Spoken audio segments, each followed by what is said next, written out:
It started as a whisper, then Bernie Ecclestone said it out loud.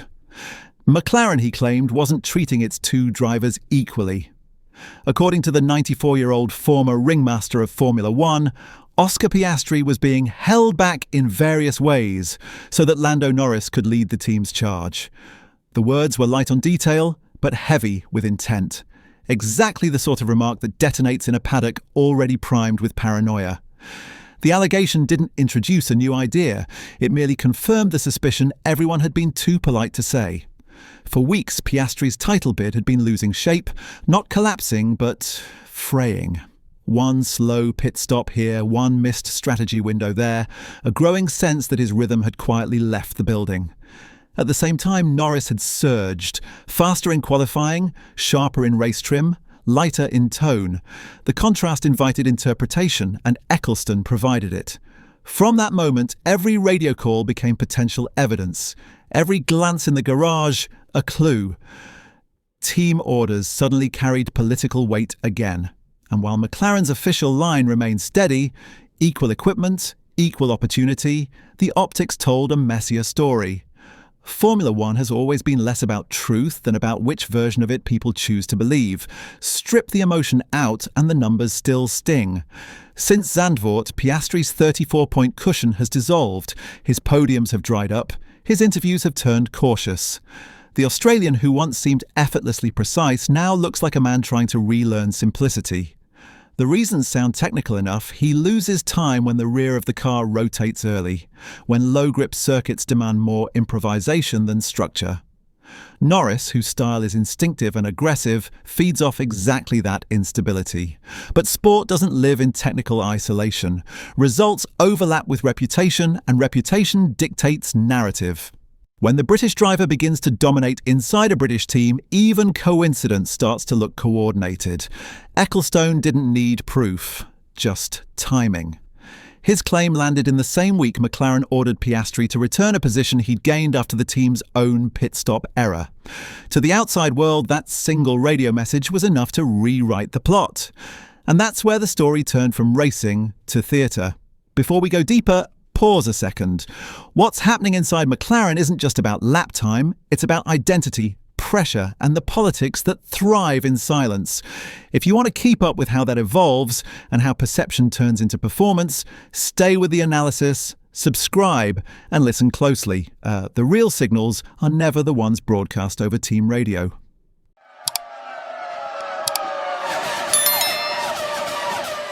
Back to the paradox. Guenther Steiner called it the papaya rules, McLaren's own internal code where both drivers are free until freedom starts to hurt.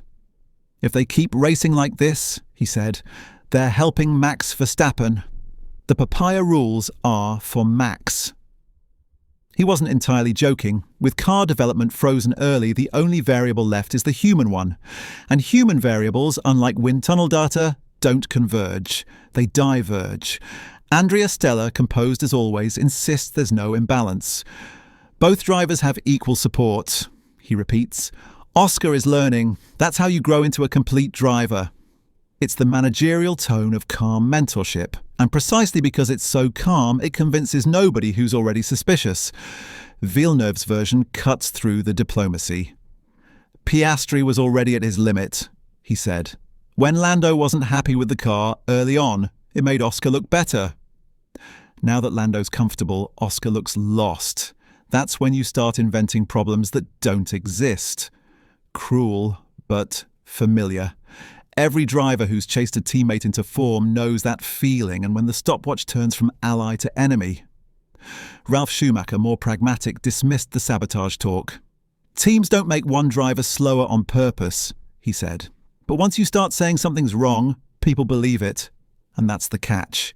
McLaren doesn't have to choose sides, it just has to look like it might.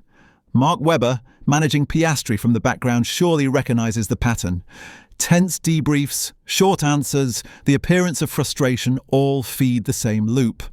The more visibly agitated Piastri becomes, the more convincing the theory that something unseen is restraining him. It's self-sustaining theatre. Meanwhile, Norris has simplified everything. In Singapore, he asked McLaren to remove the Delta Time display from his steering wheel, the running indicator of whether he's up or down on his best lap. Without it, he explained, I just push. With it, I start judging myself. That tiny adjustment freed him from the paralysis of feedback. The result was visible immediately: rhythm, clarity, and the kind of momentum that makes a driver look effortless. Piastri remains the opposite, analytical to a fault.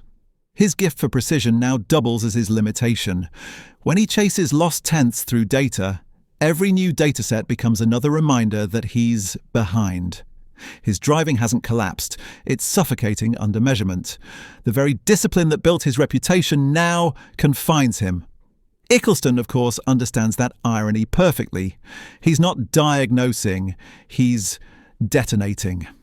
His quote that McLaren prefers a champion named Lando Norris isn't revelation, it's provocation. It plays on cultural gravity, the idea that a team naturally orbits the driver who feels more like one of them. Norris is woven into McLaren's DNA. British, media savvy, loyal through lean years. Piastri, efficient and reserved, is still the outsider. No evidence required. The narrative writes itself.